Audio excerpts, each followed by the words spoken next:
Hey guys, welcome back to Fat City Vinyl. Doug coming at you once again with a new Vinyl Finds update of some stuff I've picked up recently. Got a pretty good sized stack actually to share with you guys from various sources, so we'll get right into it. Thrift finds. I don't know how many of you guys are still hitting the thrift stores looking for records. I haven't had too much luck recently. It's kind of getting tough out there. One of the last times I was there, I got there just as one guy swooped in and picked up a record I would have really liked to grab.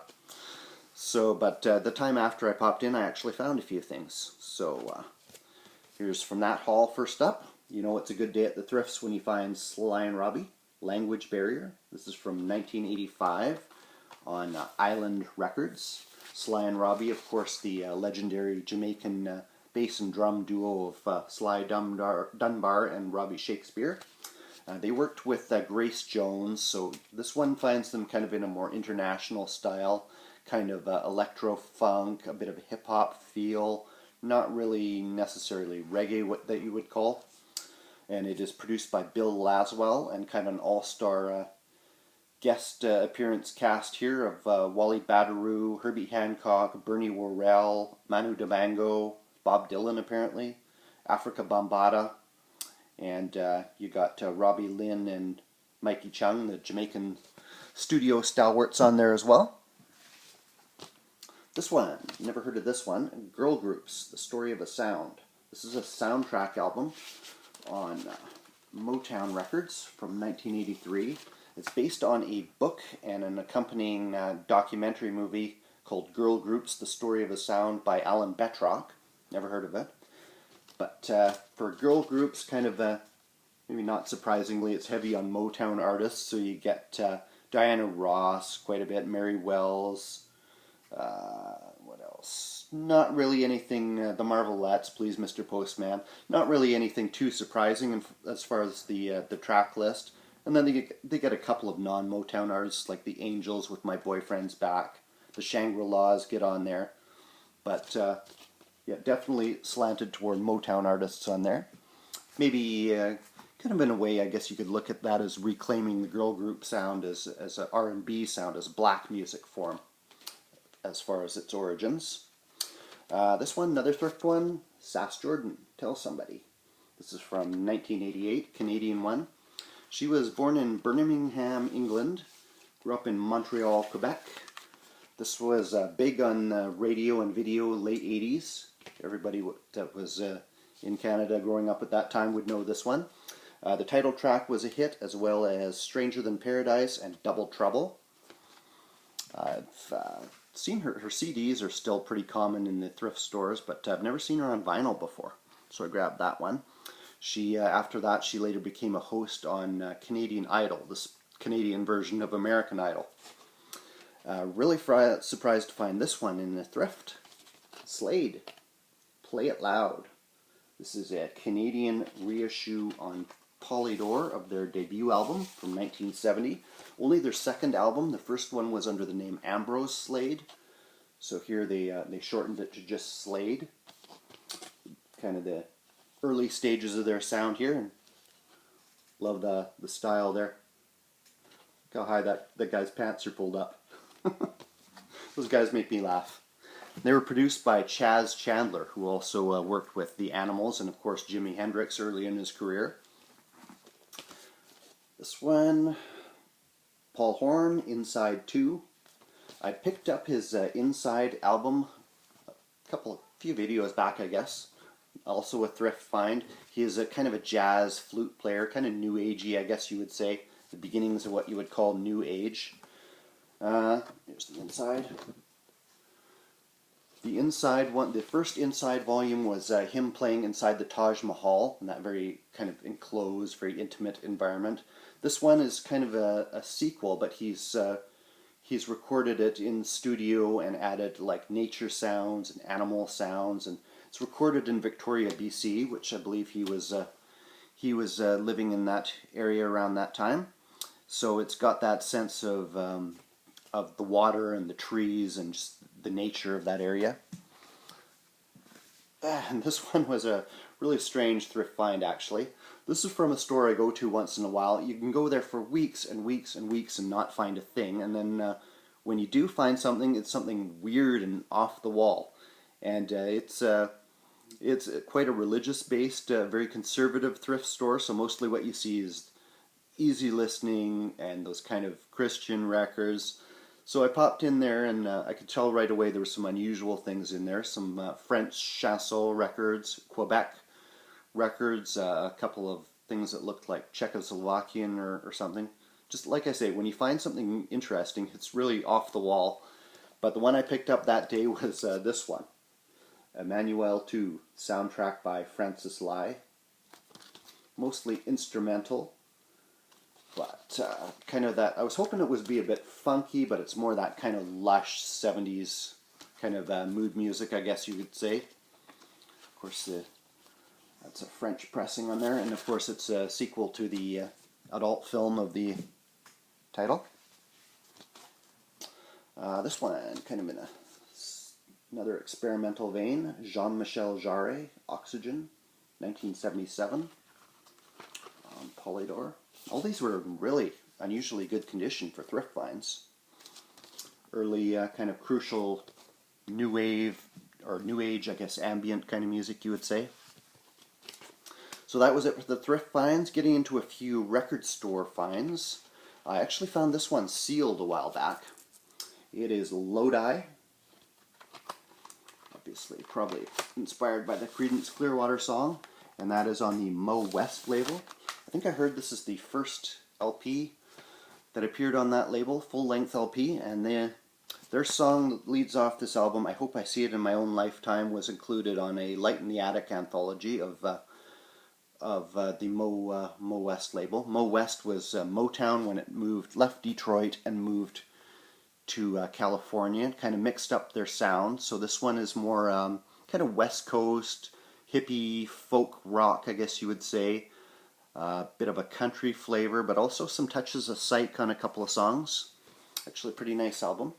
They were actually, originally they were a group called the Knickerbockers from New Jersey and had a hit with Lies, kind of in the Beatlemania era.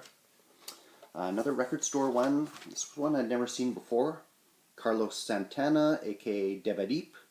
He is deep in his Indian Guru Sri Chinmoy phase here. This is from 1979, I think. Mostly instrumental, kind of a jazz fusion. There is some vocals by Santana himself. Here's the gatefold. You can tell we're deep in spiritual territory here.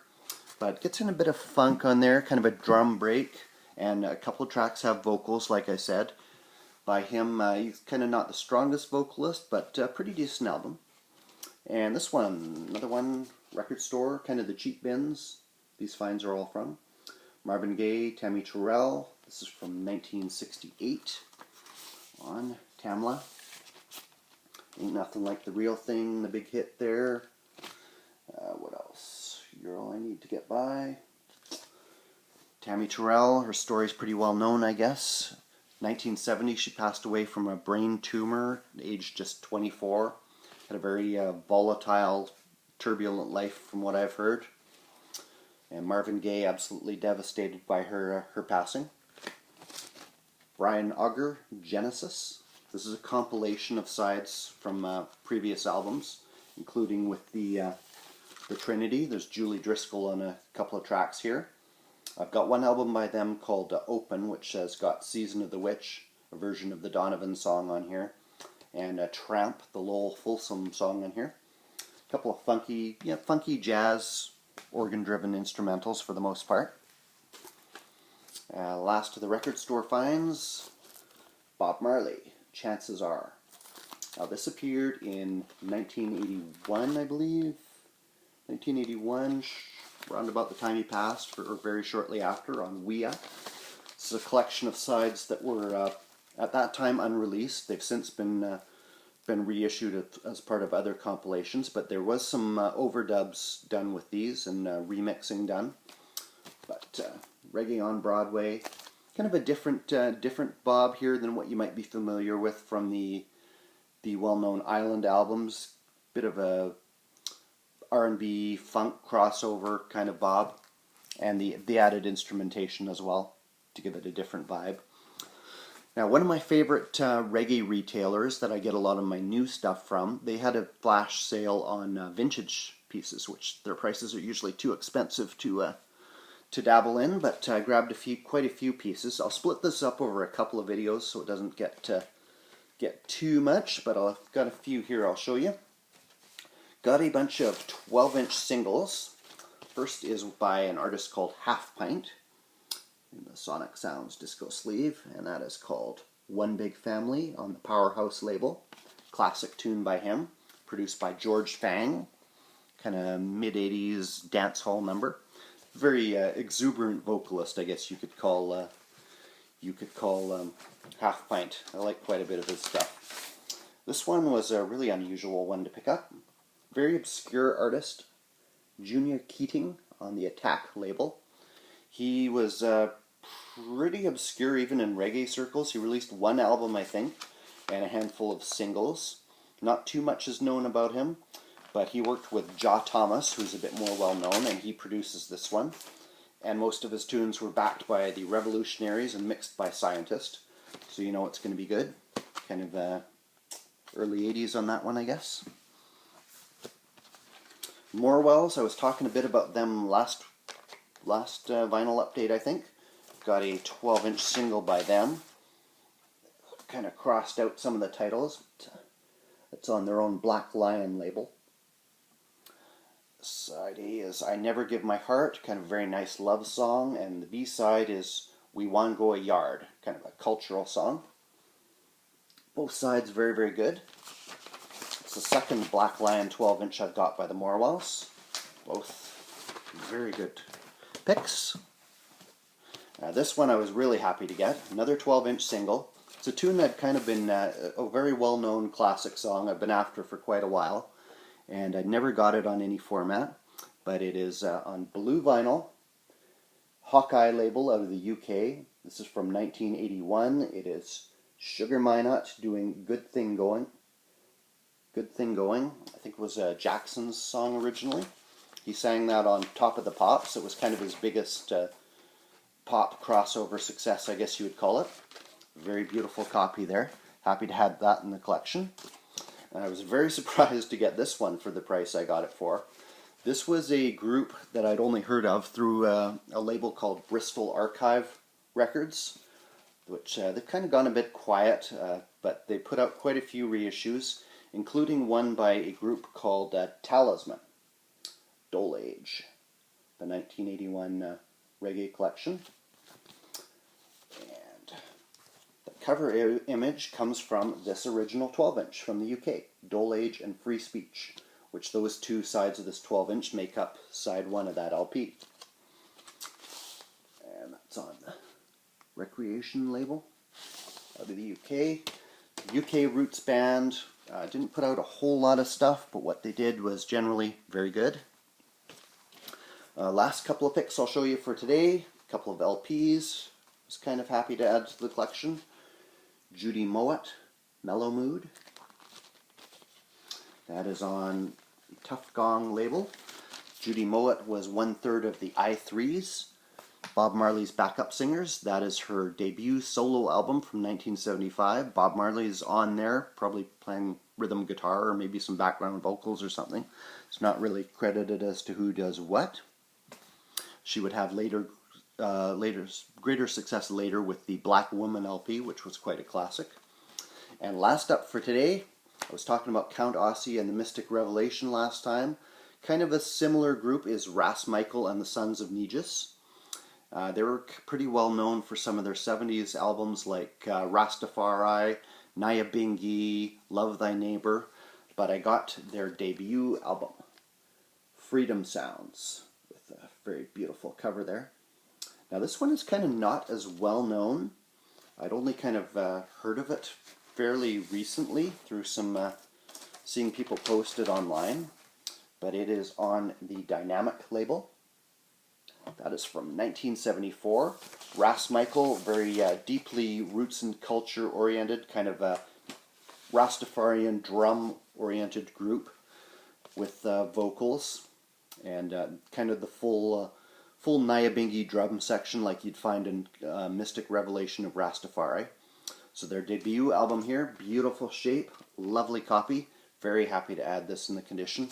Just look at that cover. That's gorgeous. Okay guys, that's it for today. I definitely have some more stuff already to show, but I'm going to hold off and come at you with it next time. Cheers.